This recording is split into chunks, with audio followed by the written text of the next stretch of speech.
moi je sais que, qu'on le veuille ou pas, Jean-Marc Abound, Félix Tshisekedi, Martin Fayulu resteront bien les vrais enfants de feu Étienne Tshisekedi Wamulumbu.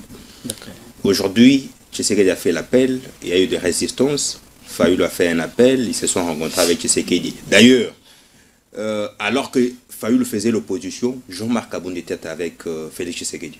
Aujourd'hui, Fayulu a décidé de rencontrer Félix Tshisekedi, réfléchir sur les vraies questions de l'heure. Ne pensez-vous qu'il était aussi important qu'on voie demain Jean-Marc Abound, accompagné du président Mathieu Luboya, rencontrer aussi les présidents de la République, réfléchir sur les vraies questions de l'heure, parce que nous savons qu'ils sont Congolais, ils ont aussi des solutions par rapport à cette guerre.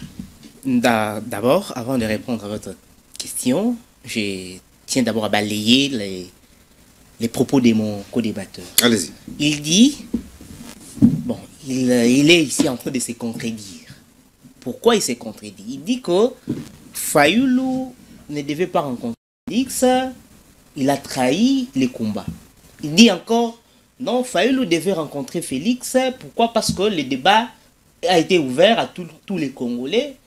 Tous les Congolais devaient rencontrer M. Félix Tshisekedi par l'entremise de cette consultation initiée par M. Bérande, qui est le professeur, qui est le conseiller. Les retards que justifie, oui. Parce que les retards d'avoir accepté justement de rencontrer Tshisekedi.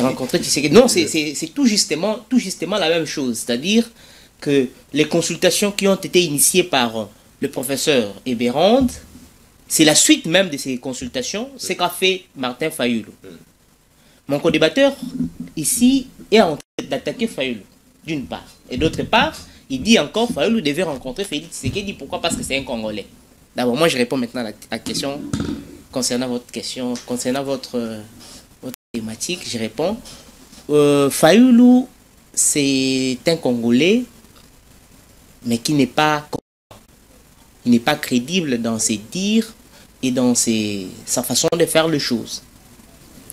Fayulu a dit ici que Tshisekedi est un pantin et c'est le fruit de Kabila et Paul Kagame. Il ne pouvait à aucune fois, à aucun moment, faire alliance avec Tshisekedi. Pourquoi? Parce que Tshisekedi, c'est par l'entremise de Tshisekedi aujourd'hui, l'agresseur a pris place. Ils ont récupéré Bunagana, ils sont aujourd'hui à Bukavu et à Goma.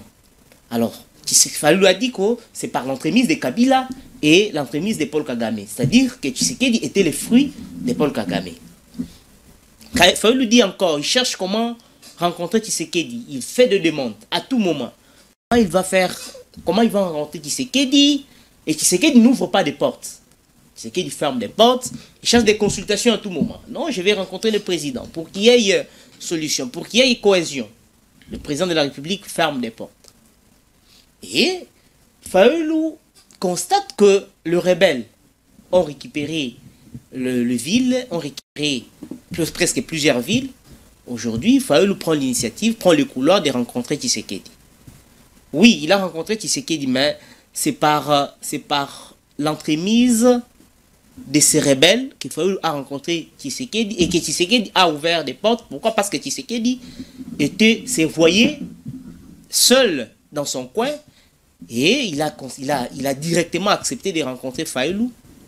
Et ils ont aujourd'hui créé un camp des patriotes pour dire que ceux qui ne sont pas avec eux ne sont pas des patriotes.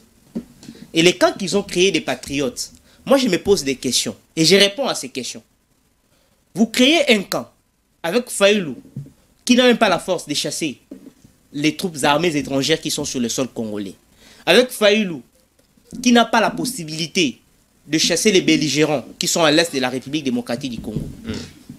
Je me dis, si aujourd'hui on donnait la primature à Martin Fayulu, est-ce que réellement Martin Fayulu arrivera à ces niveaux, au sommet, et trouver des solutions? Il n'est pas demandeur d'un poste. Il n'est pas demandeur d'un poste. Déjà, les lobbying, parce que c'est lui-même qui a initié les dialogues. Non, justement, il a décidé de rencontrer Tshisekedi sur les vraies questions de l'heure. C'est sur les vraies questions de l'heure. Mais pas pour un poste. nous voyons déjà Fayoulou, comment Fayoulou deviendra, je dirais pas Premier ministre. Non, vous êtes un prophète de bonheur, justement. Oui, je me vois déjà comment Martin Fayoulou sera déjà à la primature. Ah bon? Comment Martin Fayoulou va ça c'est une prophétie. Il sera Premier ministre de ces consultations qui ont été initiées par le professeur Ebérand. Déjà, vous verrez Martin Fayoulou Premier ministre, mais je me pose des questions. Lorsqu'il sera Premier ministre, est-ce qu'il sera à mesure de chasser les belligérants qui sont à l'est de la République démocratique du Congo? Point d'interrogation. Martin Fayoulou rencontre Félix Tshisekedi. Il dit que j'ai rencontré le président de la République pour que ces derniers puissent, bien évidemment, passer par les dialogues, par les dialogues de la CENCO et les CC. Mais vous devez comprendre que Martin Fayoulou est parmi les piliers de ces consultations initiées par la CENCO et les CC. Ils sont ensemble avec Joseph Kabila. Ce sont eux qui ont voulu à ce que, ils ont même appuyé la CENCO et les CC pour que la CENCO et les CC puissent bien évidemment descendre sur le terrain, rencontrer les hommes politiques qui sont en République démocratique du Congo, mais aussi rencontrer les belligérants, rencontrer les Rwandais, le président Paul Kagame. Ils sont allés même jusqu'en France rencontrer le président Emmanuel Macron. Aujourd'hui, il dit que j'ai rencontré le président de la République pour qu'il y ait bien évidemment un dialogue. Maintenant, on se pose des questions. C'est quelle sorte de dialogue? Parce que le dialogue, les consultations ont été déjà faites par M. Ebérand, le professeur Ebérand.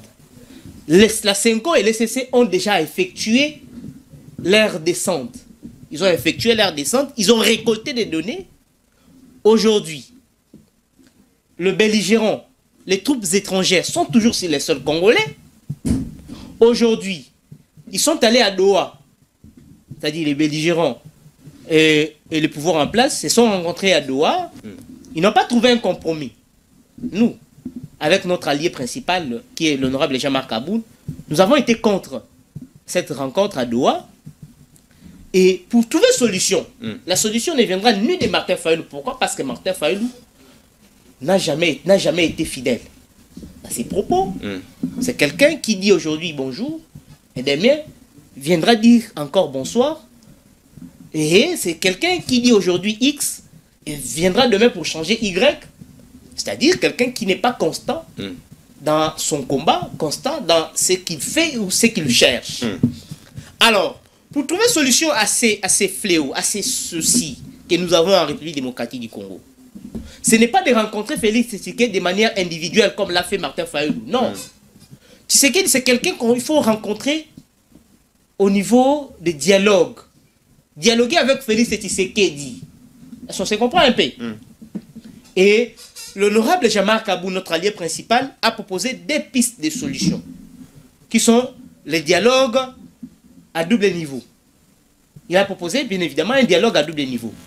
Un dialogue au niveau international, où nous verrons le président de la République rencontrer son homologue, le président rwandais, discuter en face, trouver une solution. Pourquoi? Parce que les belligérants qui sont à l'Est, ce sont des supplétifs des Rwandais. Vous comprenez un peu? On ne peut pas directement discuter avec les belligérants si on n'a pas discuté au préalable avec le président rwandais.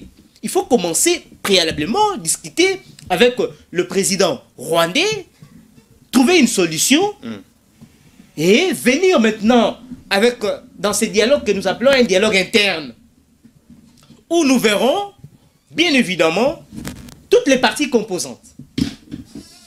Entre autres, l'Union sacrée, l'opposition non armée. Vous connaissez l'opposition non armée. Nous avons le président Mathieu Luboya, le président Jean-Marc Aboun, et autres. Il y a Seth Kikouni, il y a Delis Sanga, Alain Bolodjoa, rencontrer tous les opposants. Mais aussi rencontrer les belligérants qui sont à l'est de la République démocratique du Congo. Là, c'est que le gouvernement congolais ne s'inscrit pas dans la logique. Mais il faut s'inscrire. Pourquoi s'il ne le fait pas, nous n'allons pas évoluer? Quand on passe d'abord, je l'ai dit ici, nous allons passer par un dialogue à double niveau. Au niveau international, rencontrer les présidents rwandais pour que les troupes étrangères, les troupes armées étrangères qui sont sur le sol congolais puissent quitter par l'entremise et les regards du Conseil de sécurité. Vous comprenez un peu? Et à ce niveau, nous verrons un dialogue interne où nous allons rencontrer le président de la République avec son union sacrée. Nous allons rencontrer l'opposition non armée et l'opposition armée qui sont les belligérants, mais aussi la société civile. Ils vont s'asseoir sur une même table, discuter pour que nous trouvions solution. La solution n'est pas la voie prise par Martin Fayulu. La solution, c'est la voie de l'honorable Jean-Marc Abound, qui est notre allié principal, des dialogues à double niveau. Même le président de la République, là où il me suit, il doit savoir que si il suit seulement les gens qui ne sont pas crédibles, les gens qui sont inconstants, il ne va pas évoluer, il ne va pas avancer. Il doit suivre l'honorable Jean-Marc Abound, il doit suivre le schéma proposé par l'honorable Jean-Marc Abound pour que nous trouvions solution en République démocratique du Congo et puis nous puissions avoir une cohésion nationale crédible et sincère. Très bien.